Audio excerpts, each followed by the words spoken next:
오늘 여호수아 8장 18절에서 29절까지 같이 봤습니다. 오늘 제목은 보는 자와 눈먼 자의 전투라고 지어봤습니다. 18절을 보면 이 손이라는 단어가 3번 등장합니다.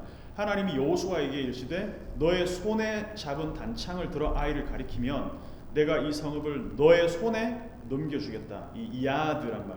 그래서 여호수아가 그의 손, 이 야드에 잡은 단창을 들어 그 성읍을 가리키니, 3번씩 야드가 쓰이고 있는데, 그러니까 보이는 손은 여호수아의 손입니다. 그 손에 단창이 들려져 있어요. 하지만 그 단창을 통해서 이 아이성을 여호수아에게 넘겨주는 것은 사실상 하나님의 손이 작용하고 있는, 보이지 않는 손이 작용한다는 것을 우리는 알 수 있습니다. 그래서 굳이 여호수아가 손에 단창을 들고 아이성을 향해서 가리키지 않았으라, 그러니까 스트레치해서 뻗어서 아이성을 가리키지 않았더라도 하나님은 아이성을 넘겨줄 수도 있었잖아요. 근데 굳이 왜 하나님은 이런 단창을 들고 아이성을 향하게 하는 퍼포먼스를 하게 하셨을까라는 거죠. 왜냐하면 하나님은 의도적으로 이스라엘 백성들 앞에서 여호수아의 권위를 높여주고 싶은 겁니다. 그래서 사람들이 봤을 때 아이성이 무너지는 것은 물론 하나님이 하신 거라는 것을 모두가 알고 있지만, 여호수아의 손을 뻗었을 때에 아이성이 정복되는 그 어떤 그런 시작점이 된다는 것을 지금 이런 보여지는 퍼포먼스를 통해서 이스라엘 사람들에게 알려주시라는 거죠. 그러니까 마치 이것은 7장에서 아간의 범죄 때문에 어떻게 보면 여호수아가 이 범죄를 저지른 건 아니었지만 헤렘을 훼손한 아간의 범죄 때문에 여호수아의 권위가 땅에 떨어졌을 가능성이 굉장히 높습니다. 아이성을 정복하지 못한 책임이 지금 리더에게 있다는 거죠. 그래서 모세가 떨어진 권위를, 하나님이 그 모세의 권위를 다시 회복시켜주는 그 과정을 보면, 예전에 홍해를 가르고 홍해를 건너가는 그 장면하고 지금 어떻게 보면 약간 오마주 같은 느낌, 그 장면을 다시 재현하는 듯한 느낌을 저는 좀 받았거든요. 그래서 여호수아 1장 5절을 보면 하나님이 이렇게 말씀하셨으며, 내 평생에 너를 능히 대적할 자가 없으리니 내가 모세와 함께 있었던 것 같이 너와 함께 있을 것임이라. 내가 너를 떠나지 아니하며 버리지 아니하리니. 자, 하나님이 여호수아에게 하시는 이 말씀, 너의 손에 잡은 단창을 들어 아이를 가리키라, 이 명령을 보면 출애굽기 14장에서 이스라엘 백성들이 홍해 앞에 섰을 때 앞에는 홍해가 있고 뒤에는 뭐가 있었습니까? 애굽의 군대가 있었잖아요. 사면초가 상황이었잖아요. 그때 하나님이 어떤 명령을 했나 보니까 지팡이를 들고 손을 바다 위로 내밀어 그것이 갈라지게 하라. 이게 출애굽기 14장 16절에 나옵니다. 그래서 제가 이 명령, 오늘 여호수아에게 하시는 이 명령을 출애굽기에 있었던 14장에 나왔던 그 장면의 오마주라고 제가 한번 생각을 해봤습니다. 패턴을 보면 더 확실합니다. 동일한 패턴으로 나오고 있어요. 보시면은 출애굽기 14장 15절을 보면 여호와께서 모세에게 이르시되로 시작합니다. 그리고 오늘 8장 18절을 보면 여호와께서 누구에게? 여호수아에게 이르시되. 자, 첫 번째는 하나님이 누구에게 말씀하시는 걸로 시작합니다. 두 번째는 손에 잡은 어떤 도구를 들고 목적지를 향해 가리킵니다. 모세는 지팡이였고 여호수아는 뭐였죠? 제블린, 단창이었어요. 출애굽기 14장 16절을 보면 지팡이를 들고 손을 바다 위로 내밀어 그것이 갈라지게 하라. 그리고 오늘 본문에는 18절에 네 손에 잡은 단창을 들어 아이를 가리키라. 뭔가 좀 평행을 이루는 것 같죠. 그리고 세 번째는 행동에 따른 결과를 계시합니다. 너가 그렇게 했을 때, 모세의 지팡이, 여호수아의 단창을 그렇게 했을 때에 어떤 일이 일어날 것이야 라는 것을 계시하는데, 이게 미완료형으로 쓰였어요. 이게 가까운 미래에 일어날 일을 알려주는 거예요. 그러니까 출애굽기 14장 16절을 보면 이스라엘 자손이 바다 가운데서 마른 땅으로 행하리라. 네가 그렇게 하면은 팔을 스트레치해서 그것을 가리켰을 때 이스라엘 백성들이 바다 가운데로 행하리라. 여기서 미완료가 쓰였어요. 그리고 오늘 본문 18절에서는 내가 이 성읍을 너의 손에 넘겨주리라. 이것도 나탄, 준다라는 동사의 에트네카, 미완료 1인칭으로 쓰였습니다. 동일하게 미완료로 쓰였죠. 그리고 네 번째는 그 명령대로 모세도 행했고 여호수아도 행했다는 거죠. 출애굽기 14장 21절을 보면 모세가 바다 위로 손을 내밀매, 오늘 18절을 보면 여호수아가 그의 손에 잡은 단창을 들어 그 성읍을 가리키니. 패턴이 좀 일정하게 가죠. 다섯 번째는 그 순종에 따른 결과가 나타나는 거예요. 여호와께서 바닷물을 물러가게 하셨다라고 나옵니다. 그리고 이스라엘이 아이성을 탈취했다라고 나오고 있습니다. 상황도 비슷해요. 모세가 홍해를 가르기 직전에 이스라엘 백성들이 3인 초과에 놓여 있었잖아요.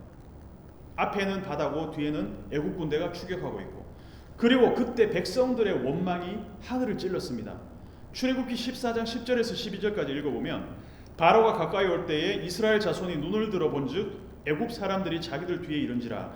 이스라엘 자손이 심히 두려워하여 여호와께 부르짖고 그들이 또 모세에게 이르되 애굽에 매장지가 없어서 당신이 우리를 이끌어 내어 이 광야에서 죽게 하느냐? 어찌하여 당신이 우리를 애굽에서 이끌어내어 우리에게 이같이 하느냐? 우리가 애굽에서 당신에게 이런 말이 이것이 아니냐? 이르기를 우리를 내버려 두라. 우리가 애굽 사람을 섬길 것이라 하지 아니하더냐? 애굽 사람을 섬기는 것이 광야에서 죽는 것보다 낫겠노라. 자, 사람이 코너에 몰리거나 극도의 어떤 스트레스를 받거나 두려움에 휩싸이면 눈에 보이는 희생양을 찾기 마련입니다. 그러니까 심리적으로나 물리적으로 코너에 몰렸을 때는 그 처한 상황이 더 극단적으로 느껴지기 때문에 누군가에게는 책임을 묻고 싶어하는 거예요. 그래서 출애굽기 14장을 보면 이스라엘 백성들이 지금 홍해 바다에 수장되게 생겼다라는 거죠. 그러니까 이 상황에서 지금 누가 보이는 거예요? 모세가 보입니다. 당신이 우리를 이끌어내지만 않았어도 우리가 여기서 물에서 우리가 다 수장되는 일은 없었을 거 아니냐. 당신이 우리를 이끌어냈기 때문에 이 사단이 났다. 우리가 애굽 사람들을 섬겼더라면 애굽 사람들을 손에 죽을 일이 있냐. 그러니까 하나님이 이 상황을 단번에 뒤집을 수 있는 방법을 고안했는데 그게 바로 뭐냐면 이스라엘 백성들도 구원해내면서 모세의 권위도 회복시키는 것. 이 두 가지가 동시에 일어났다는 거예요. 그게 바로 모세의 손을 통해서 기적을 일으키는 방법이라는 것이죠. 근데 문제도 해결하고 모세의 무너진 리더십도 다시 회복시키는 것. 그래서 모세의 지팡이가 필요했다는 겁니다. 이스라엘 백성 모든 백성들에게 굉장히 직관적인 방법이죠. 그리고 효과적인 방법입니다. 이 방법으로 하나님은 모세의 권위도 세우시고 이스라엘 백성도 구원하셨고 오늘 이야기도 마찬가지 패턴이라는 거죠. 여호수아의 권위도 앞에 여호수아 7장에서 아간 때문에 물론 이 아이성에서 패배했지만 그 무너진 여호수아의 권위도 회복시키면서 아이성도 정복시키는. 그래서 하나님은 일을 굉장히 효율적으로 하십니다. 그리고 한 가지 일을 하면서도 하나님은 여러 가지 효과들을 불러일으키는 일타쌍피, 일석이조, 꼭 먹고 알 먹고 하나님이 하시는 일들이 굉장히 이렇게 뭔가 효율성이 있어요. 생산적이에요. 자, 그래서 이게 바로 하나님이 일하시는 방식이라는 것이고 반대로 우리가 한번 생각을 해보면 요즘도 마찬가지죠. 목회자, 어떤 정치적인 리더, 어떤 그런 교회나 공공단체 리더들이 스스로 자기의 리더십을 세우는 것, 거기에는 한계가 있습니다. 근데 하나님이 위탁하신 교회, 가정, 아니면 국가 다 위탁하신 대리 통치자잖아요. 그 사람들을 통해서, 그 리더들을 통해서 하나님이 세워주시는 것은 여기에 여러 가지 복합적인 어떤 그런 효과들이 나타난다는 거죠. 근데 이 방법을 못 믿으면 어떻게 하겠습니까? 리더들이 자기 스스로 권위를 세우려고 한다는 거예요. 그래서 끊임없이 국민들한테 아니면 가족 구성원들한테 아니면은 뭐 교회의 성도들한테 가스라이팅을 해야 되는 거예요.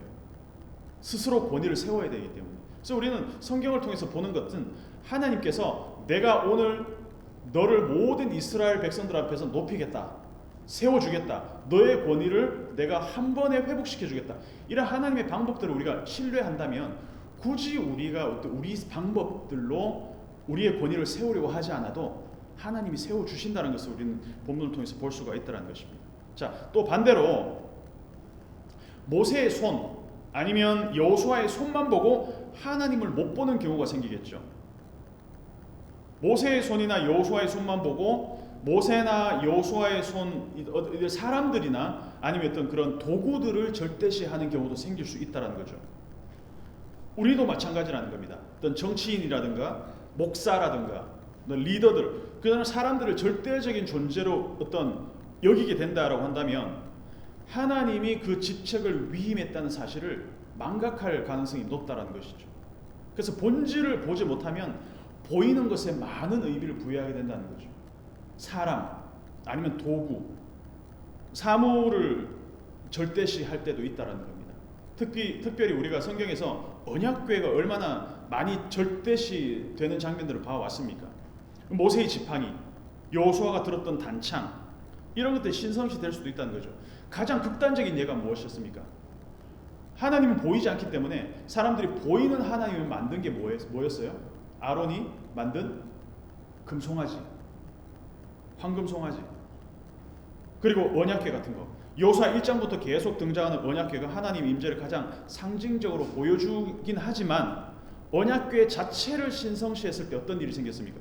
사무엘상 4장 18절을 보면 누가 엘리 제사장이 언약궤가 뺏겼다는 소리를 듣고 바로 그 자리에서 그냥 넘어져서 죽습니다. 무슨 말입니까? 언약궤 자체의 어떤 그 본질이 아니라 하나님의 임재 이런 본질이 아니라 언약궤 자체를 신성시했다는 것이죠. 제사장이 죽어버렸어요. 왜? 보지 못하니까. 그 엘리의 말년이 어땠습니까? 눈이 안 보였어요. 이게 보여주는 거죠. 어떤 물리적인 눈도 안 보였지만 하나님을 보는 눈이 없었다는 거예요.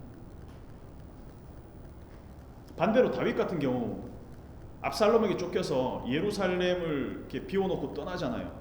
그러면서 사람들이 언약궤를 챙겨가자고 하니까 뭐라고 그럽니까? 성에다 도로 가져나가라. 사무엘 15장 25절 보면 왕이 사독에게 이르되 보라 하나님의 궤를 성읍으로 도로 메어가라. 만일 내가 여호와 앞에서 은혜를 입으면 도로 나를 인도하사 내게 그 궤와 그 계신 데를 보이시리라. 그래서 보지 못하면 반드시 보이는 대로 살게 되어 있습니다. 그래서 여호수아 8장을 제가 보는 사람들과 보지 못하는 눈먼 사람들의 전쟁이라고 제목을 지은 이유도 바로 여기에 있습니다. 정확하게 말하자면 하나님이 보여주시는 길을 따라가는 사람들과 길을 잃고 우왕좌왕하는 사람들이 대조적으로 나타납니다. 오늘 읽은 본문에. 그 결과는 어떻겠습니까? 당연히 보는 사람들의 승리로 이어지겠죠. 자, 매복해 있던 복병들의 역습이 시작됩니다. 순식간에 성읍이 복병들에게 점령당했습니다. 그리고 이 아이성이 곧바로 불바다가 되고 막 성을 빠져나왔던 아이성 주민들은 이 퇴로를 잃어버렸어요. 어디로 퇴각해야 될지 그 퇴로를 잃어버렸습니다. 이 길로도 저 길로도 도망할 수 없이 되었다 나오고 있습니다. 자, 광야로 도망하던 이스라엘 사람들은 오히려 길을 돌았었습니다. 아이성 주변 지리는 누가 잘 알까요? 아이성 살던 사람들이 잘 알겠습니까? 이스라엘 백성들이 잘 알겠습니까? 이스라엘 백성들보다는 아이성 주민들이 더 잘 알겠죠. 그럼에도 불구하고 아이성 사람들이 길을 잃어버렸습니다. 나에게 익숙한 지리적 환경이 내가 갈 길을 명확하게 보여주지는 않는다는 거죠. 소위 내 영역에서 길을 잃어버릴 수도 있다는, 이게 굉장히 인생의 아이러니 아니겠습니까? 반대로 광야에서도 길을 만들어 주시는 하나님을 따라간다면 우리는 절대로 헤맬 일이 없다는 것입니다. 제가 한 며칠 전에 강남역에서 양재역으로 이렇게 걸어와야 될 일이 있었는데 어제였네요. 걸어오는데 강남역 근처에서 양재역이니까 그냥 직선으로 오면 되잖아요. 근데 중간에 제가 식사를 하려고 한번 꺾어서 이렇게 코너에 들어갔어요. 그리고 식사를 하고 나서 곰탕을 먹고 다시 양재 쪽으로 오는데 한 번, 두 번을 꺾었다고 생각했는데 알고 보니까 세 번을 꺾었더라고요. 그래서 그 길로 쭉 오면 양재까지 온다고 생각했는데 쭉 가는데 아파트 단지가 보이는 거예요. 반대로 간 거죠. 전혀 반대로. 이렇게 와야 되는데 이렇게 온 거죠. 너무나도 쉽다고 생각했기 때문에 저는 안일하게 그냥 이렇게 쭉 가는데 길을 잃어버린 거예요. 제가 너무 잘 아는 이 길인데도 잃어버렸다는 거죠. 내가 너무 잘 알고 있다고 생각해서 그 길을 잃어버리면 얼마나 황당한지 아십니까? 익숙한 길에서도 길을 잃고 퇴로가 막혔다. 그래서 제가 그때 딱 꺼내는 게 내비게이션이었습니다. 그러니까 지금 내가 이렇게 가야 되는데 이렇게 가고 있구나. 바로 보이더라는 거죠. 이 길로도 저 길로도 도망할 수 없이 되었다라고 나와 있는데, 이걸 히브리어로 원어로 본다면은 18절에 세 번 쓰인 손이라는 단어, 이 야드가 쓰였어요. 야드는 손의 의미도 있지만 힘이라는 의미도 있습니다. 그래서 이 길로도 저 길로도 갈 수 없었다, 이 말을 정확하게 번역하면 그들은, 아이성 사람들은 이 길이나 저 길로 도망할 힘이 없었다, 도망할 손이 없었다, 이렇게 번역할 수 있어요. They had no power to flee this way or that, 이렇게 ESV에 나와 있습니다. 그러니까 우리말 표현에도 있잖아요. 손에 힘이 빠졌다, 이 의미로 손에 힘이 하나도 없다라고 쓸 때가 있잖아요. 힘이 빠졌다 이렇게 말할 때 손에 힘이 하나도 없다 이렇게 쓸 때가 있지 않습니까? 그래서 18절에도 손이 쓰이고 19절에서도 쓰인 손인데, 18절 19절에서 쓰인 손은 하나님이 여호수아에게 힘을 실어준 손, 근데 20절의 손은 아이 사람들에게서 그 힘을 빼앗은 손이 된 셈이죠. 같은 손이 그렇게 쓰였다는 것입니다. 자, 21절에서 23절까지 보면 과정은 달랐지만 아이성과 여리고성을 정복하는 모습이 굉장히 유사합니다. 둘 다 성을 어떻게 함락시켰습니까? 성을 애워싸움으로 함락시켰죠. 여리고는 7일 동안 매일 한 바퀴씩 돌고 7일째는 7바퀴 돌면서 성을 무너뜨렸습니다. 그리고 아이성은 복병들을 통해서 성을 물리적으로 애워싸는 방식으로 점령을 했습니다. 완전한 정복.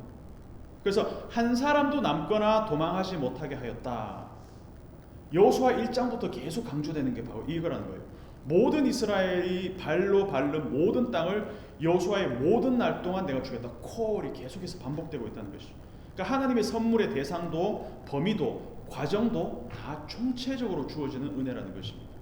결과도 총체적이죠. 단 한 사람도 남거나 도망하지 못한 완전한 정복. 여기에 누가 죄를 뿌렸냐? 아간이라는 사람이 죄를 뿌렸다는 거예요. 그래서 하나님은 이스라엘 백성들에게 완전히 여리고를 넘겨주었지만, 그러니까 아이성을 넘겨줬을 때는 완전한 헤렘이 이루어지지 않았기 때문에 위기를 딱 맞았다는 거예요. 근데 대신에 이 헤렘의 문제를 해결한 다음에는 하나님은 화끈하게 전부 다 넘겨주시는 거다는 거죠. 만약에 아간의 문제를 어물쩍 넘어갔다면 이스라엘 운명도 여리고와 같았을지 모릅니다. 오히려 이스라엘이 헤렘을 당했을지 모른다는 것이죠. 그러니까 하나님은 선물도 총체적으로 주시지만 뺏어가실 때도 다 뺏어간다는 거예요. 그러니까 아이성의 일부는 주고 일부는 남겨두고, 이게 아니고 주거나 말거나, all or nothing. 저번에 말씀드렸지만 90% 내가 순종했기 때문에 90%의 결과물을 주는 게 아니라는 거예요. 99% 순종했으니까 1%만 남기고 내가 99% 줄게, 이렇게 배당하는 게 아니라는 거죠. 물이 끓는 점이 100도가 되기 전까지는 절대로 끊지 않아요. 99도까지는 절대로 끓지 않습니다. 100도가 넘어야 그때부터 끓기 시작합니다. 하나님도 마찬가지라는 거죠. 보일링 포인트가 일어났을 때 하나님은 완전히 주신다는 거죠. 100일 때 하나님 그 100을 주시는 거지, 내가 99% 순종했을 때 하나님 99%, 이런 배당이 아니라는 것입니다. 그래서 아무 일도 일어나지 않을 것 같아요. 계속 제가 여호수아에서 강조한 내용이지만 아무 일도 일어나지 않은 것처럼 보이다가 어느 순간 여리고성이 확 무너져 버리는 것처럼, 그냥 어느 순간 나에게 확 다가온 일이 되어지는 것처럼 하나님이 하시고 작용하시고 계속해서 일하시는 건 눈에 보이지 않습니다. 근데 결과는 완전한 함락, 총체적 주어짐, 총체적 선물로 우리에게 보여진다는 거예요. 그 물밑 작업으로 이어지는 99%는 보이지 않을 때가 훨씬 더 많다라는 것입니다. 그래서 보이는 것만 보고 사는 사람은 절대로 약속이 주어져도 믿지 못합니다. 왜냐? 안 이루어질 것 같으니까. 절대 안 될 것 같으니까. 근데 아무 일도 일어날 것 같지 않은데도 내가 해야 될 것 있어서 완전한 헤렘, 완전한 순종이 일어났다면 그때부터는 뭐가 필요하냐? 하나님의 그 타이밍을 기다려야 된다는. 이 과정이 굉장히 힘들어요. 근데 왜냐하면 조금씩 보이면은 얼마나 좋겠습니까? 조금씩 우리 다운로드 되면 이렇게 다운로드 창이 보이잖아요. 근데 그거 만든 사람이 그래요. 이걸 보고 있으면 심리적으로 안정이 돼서 다운로드 되고 있는 이 과정을 쭉 보고 있으면 그 창을 띄우면은 다운로드가 조금 더 이렇게 덜 빠르게 된대요. 그럼에도 우리는 그걸 보면서 되고 있구나, 다운로드가 되고 있구나, 99%쯤 되고 있으면 이제 곧 되는구나, 심리적으로 안정을 느끼잖아요. 지하철 이렇게 오잖아요. 근데 전역, 이렇게 남부터미널, 그 다음에 양재, 그러면 전전역부터 이렇게 보여주잖아요. 그 말은 뭐냐면 그거를 보지 않으면 사람들이 지금 언제 올지 몰라서 심리적으로 불안하다는 거예요. 그래서 그걸 딱 보고 있으면 곧 오는구나. 근데 하나님이 일하는 방식은 이런 식으로 일어나지 않아요. 지금 99% 됐다, 조금만 기다려. 80%다, 조금만 기다려. 이런 식으로 일어나지 않는다는 거예요. 지하철 전역이다, 전전역, 이런 식이 아니고 아브라함이 어느 순간 그냥 25년의 시간을 그냥 기다렸는데 어느 순간 이삭이 생겨버렸다는 거예요. 어떤 징조도 없어요. 하나님이 주시겠다는 약속은 하지 언제 어느 순간에 주어질지는 모른다는 거죠. 대부분의 하나님의 일이 이런 식으로 진행이 되더라는 거예요. 그래서 어느 순간 보니까 하나님이 조금씩 이렇게 내가 내 눈에 가시적으로 일을 만드시는 게 아니라 완전한 헤렘으로 내가 하나님의 때를 기다리고 있으니까 어느 순간 보니까 이루어지더라는 거죠. 근데 저를 비롯해서 이거를 볼 수 있는 눈이 참 없는 것 같다는 생각이 듭니다. 여호수아를 보면서 더욱더 그것을 우리가 보게 된다는 거죠. 그리고 또 하나는 하나님의 전략에 빈틈이 없다는 겁니다. 하나님이 아이성을 정복하는 과정에서 어떤 작전을 썼냐면 매복 작전을 썼습니다. 아이성을 정탐하고 왔지만 복병들을 통해서 옆구리를 치자는 계략은 누가 알려주셨냐? 하나님이 알려주셨다는 거예요. 계략도 하나님이 알려주셨다는 거예요. 그 결과가 명확합니다. 아이성 사람들은 퇴로가 막혀서 이 길로도 저 길로도 못 가게 되었지만 이스라엘 백성들은 어떻게 됐습니까? 낯선 곳이었지만 길을 알기 때문에 언제 숨어야 될지, 언제 돌아서야 될지, 언제 반격해야 될지 그 타이밍을 확실하게 잡고 있는 거죠. 이 계략도 하나님이 알려주셨다는 거예요. 그래서 길을 잃은 사람들과 길을 아는 사람들의 모습을 우리가 볼 수 있잖아요. 자, 19절에서 보면 일부러 퇴각했던 이스라엘 백성들이 돌아섰다라고 할 때 쓰인 단어 하파크, 이 하파크가 여호수아에서 딱 2번 쓰였습니다. 처음 쓰인 곳이 7장 8절입니다. 이때 7장 8절에서는 이스라엘 백성들이 아이성에서 대패했을 때잖아요. 주여 이스라엘이 그의 원수들 앞에서 돌아섰나니 하파크, 내가 무슨 말을 하오리까. 이때 돌아섬은 주랭랑 치기 위해서 돌아선 거. 근데 8장에서의 돌아섬은 이 하파크는 반격하기 위한 돌아섬. 똑같이 돌아섰지만 전혀 결과는 달랐다는 거예요. 우리가 길을 모를 때 돌아서는 것과 길을 알면서 돌아서는 것은 완전히 다릅니다. 그래서 작전상 일보 후퇴 후 돌아서는 것은 반격입니다. 살다 보면 작전상 숨을 고르고 쉬어야 할 때가 있습니다. 근데 이 쉼은 그냥 무작정 쉬는 게 아니라 반격을 위한 쉼이라는 거죠. 더 크게 도약하기 위해서는 일시적으로 웅크려야 할 때가 있잖아요. 스프린터를 하기 위해서는 어떻게 합니까? 먼저 앉아서 도약할 타이밍을 기다리잖아요. 그런데 무작정 앉아서 쉬는 게 아니라는 얘기죠. 돌아설 타이밍을 정확하게 알기 위해서는 어때야 됩니까? 그 타이밍을 알려주시는 하나님의 음성을 계속해서 듣고 있어야 된다는 거예요. 이때야 라고 했을 때 그때 돌아서야 된다는 거예요. 그 타이밍을 완벽하게 잡기 위해서는. 하나님은 그 땅의 모든 땅의 지형을 완전히 아십니다. 마찬가지로 우리 인생에서 어떤 타이밍에 우리가 숨어 있어야, 엎드려져 있어야 되고 어떤 타이밍에 우리가 돌아서야 될지도 하나님이 완벽하게 아신다는 거죠. 이게 인생의 역설 아니겠습니까, 여러분? 아까 길도 마찬가지였지만 내가 뻔히 아는 길이라고 생각해서 가지만 어처구니 없이 길을 잃어버릴 때가 있잖아요. 우리 인생도 마찬가지예요. 내가 내 인생을 내가 알 것 같고 내가 경영하면 잘할 것 같잖아요. 그래서 내 방식대로 하잖아요. 근데 7장에서처럼 개박살이 납니다. 아이성, 여리고에 비하니까 이거 아무것도 아니네. 어떻게 됐습니까? 그냥 몇십 명이서 그냥 이렇게 완전히 그냥 두들겨 맞고 그냥 도망쳤다는 거예요.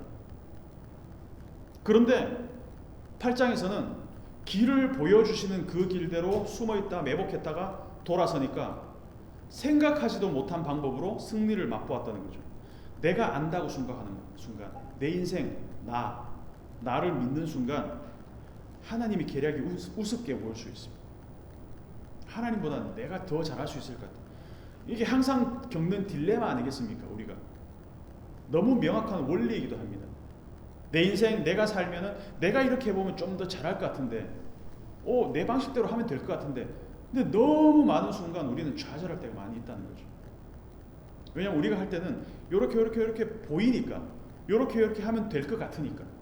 근데 하나님이 알려주시는 방법들을 하면 이 다운로드의 과정이 보이지 않는 것처럼 이 결과 이전에는 과정이 너무 답답해 보이니까, 그러니까 신뢰 못하는 거예요. 저도 그렇습니다. 23절에서 25절까지를 보면 이스라엘이 자기들을 광야로 추격하던 모든 아이 주민들을 드레스 칼로 죽였습니다. 아이 왕도 사로잡혔습니다. 헤렘 모든 사람을 진멸했습니다. 7장하고는 다르죠. 다시 찾아온 헤렘의 시간, 완전히 들여지는 시간, 완전히 하나님의 그 앞에 굴복하는 시간. 그래서 이날 엎드려진 아이 사람들의 수가 몇 명이었냐? 12,000명이라고 나옵니다. 근데 12,000명을 잡기 위해서 처음에 매복을 몇 명을 하라 그랬습니까? 막 몇만 명 하라 그랬잖아요. 그리고 5,000명이 매복을 했어요. 총력전을 펼친 겁니다. 이런 생각을 할 수도 있잖아요. 야, 우리가 정복한 사람들 숫자가 몇 명? 12,000명? 12,000명을 우리가 잡자고 이 수십만 명이 이렇게 한꺼번에 달려들었나?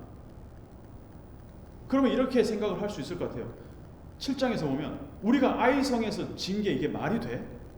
12,000명한테 우리가 이 많은 인원들이 질 수가 있어? 그렇다면 여러분, 아간의 범죄만 아니라면 이 전쟁은 질 수가 없는 전쟁이 아니었을까요? 근데 반대로 이 정도 작은 규모의 성을 차지하기 위해서 이렇게 총력전을 펼쳐야 할 정도라면 사실상 이스라엘 사람들의 전력으로 이 성을 차지할 수 있었던 것은 아니다라는 그것을 깨달아야 됐다는 것이죠. 그렇다면 결론은 우리 생각에 쉬워 보이고 만만하게 보이는 것도 절대로 만만하게 볼 수 없다는 교훈을 우리는 얻을 수가 있다는 거예요. 이케아 가구 하나 조립하는데도 그거 설명서 없으면 저는 조립 못합니다. 항상 이렇게 바꿔서 좌우가 이렇게 바뀌어져 있습니다. 설명서 별거 없어요. 그냥 그림 몇 개만 있어요. 근데 그거 있고 없고의 차이가 엄청나다는 거죠. 그 매뉴얼이 없으면 나사를 항상 풀었다가 조였다가 다시 몇 번씩 그렇게 해야 돼요. 막상 매뉴얼을 보면 별거 없을 것 같아요. 근데 그거 없이 하라 그러면 못한다는 것이죠. 하나님 우리에게 매뉴얼을 가르치시면 인생의 매뉴얼도 그렇고 그때 우리에게 닥쳐진 직면한 문제들을 해결할 매뉴얼들을 주십니다. 그런데 그때마다 우리는 해오던 대로 하면 될 것 같은데, 그런데 안 될 때가 너무 많아요. 너무 기본적인 것처럼 보이지만 하나님이 모세에게 반석을 명화의 물이 나오게 하라 그러잖아요. 근데 모세가 어떻게 했습니까? 나중에 마라에서 물 사건이 있었을 때 바위를 막 치잖아요. 지팡이로. 왜냐하면 그 이전에 그렇게 했었거든요. 그러니까 하나님이 지금 나에게 주신 그때 다른 하나님의 매뉴얼을 그때 내가 이렇게 했었기 때문에 하나님의 말을 그러니까 무시한 거죠. 말하자면 그 사건 때문에 어떻게 됩니까? 모세가 아론도 그렇고 약속의 땅에 들어가지 못한다고 결정적으로 선포를 받습니다. 얼마나 안타깝습니까? 다 해렘됩니다.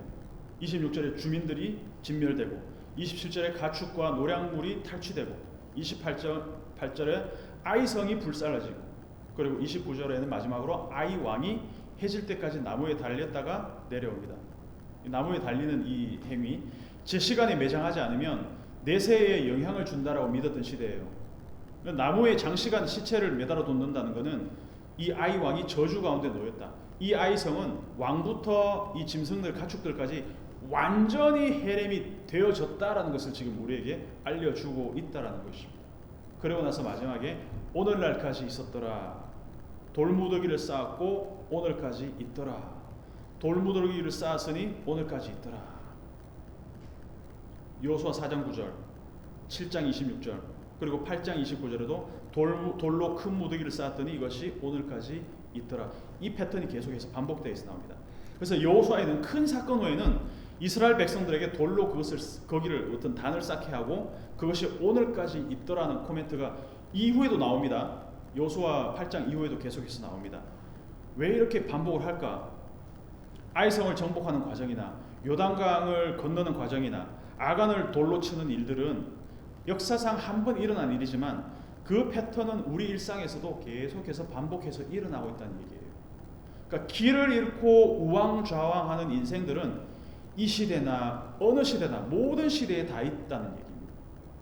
익숙하고 잘하는 것들인데도 길이 막혀서 이 길로도 저 길로도 도망할 수 없을 때가 어느 시대나 있었다는 것입니다. 이게 보편적인 진리로 우리에게 읽혀져야 된다는 이야기를 보여주고 있죠. 오늘날까지 있더라. 결론입니다. 완전한 헤렘, 완전한 드림. 여기서 헤렘은 뭐 사람들을 죽이고 가축들을 진멸하고 어떤 불사르고 이런 어떤 물리적인 진멸을 말할 수도 있겠지만 완전한 드림, 하나님의 것으로 완전히 드림. 이것이 되지 않아서 항상 99%에 머물러 있는 일, 지금도 우리의 일상 가운데서 반복되는 거 아니겠습니까? 다운로드가 99% 됐다는 말은 다운로드가 됐다는 말입니까? 다운로드가 안 됐다는 얘기예요. 99% 됐다는 거나 1% 됐다는 거나 다운로드가 안 되었다는 건 똑같습니다. 지금까지 아무리 노력해서 열심히 99까지 왔어요. 그런데 그 100까지 되지 않을 때는 한번 이유를 돌아봐야 될 필요가 있다는 거예요. 내가 99까지는 내가 열심히 해왔는데 1이 안 된다면 내 가시적인 어떤 노력의 결과로 99까지 이렇게 이루어 왔지만 하나님이 채워주시는 그 100이 안 된다면 나는 결국은 내가 짠 매뉴얼, 그 매뉴얼대로 내 인생을 살아가고 있는 것은 아닌지 돌아볼 필요가 있다는 것이죠. 이 헤렘의 이야기를 통해서 이 여호수아 7장과 8장 이야기를 통해서 그 작은 차이 하나가 얼마나 많은 결과를 일으키게 하는지. All or nothing. 그래서 99% 순종은 다른 말로 하면 99% 다운로드는 다운로드가 되지 않았던 말과 똑같은 것처럼 99% 순종은 불순종이란 말입니다. 그러니까 하나님은 완전한 헤렘, 우리 일상에서 완전히 하나님께 드려지는 것을 원하신다는 거예요. 그게 어리석어 보일 때도 있지만 가장 현명하고 가장 지혜로운 결정이라는 것을 우리는 이 아이성 정복의 과정 가운데서 발견할 수 있어야 된다는 것이죠. 이 정도 성이면 충분히 내 경험으로 무너뜨릴 수 있을 것 같아서 그러고 나서 확산이 났지 않습니까? 그래서 두 성을 여리고성과 아이성을 정복하는 이야기를 맺으면서 이 가장 확실한 매뉴얼, 하나님께 완전히 헤렘된 내 삶, 그것을 통해서 항상 우리는 완전히 드려졌을 때 하나님은 우리에게 완전히 주신다라는 이 교훈을 우리 삶에서 얻고 그리고 누릴 수 있는 저와 여러분이 되시기를 축복합니다.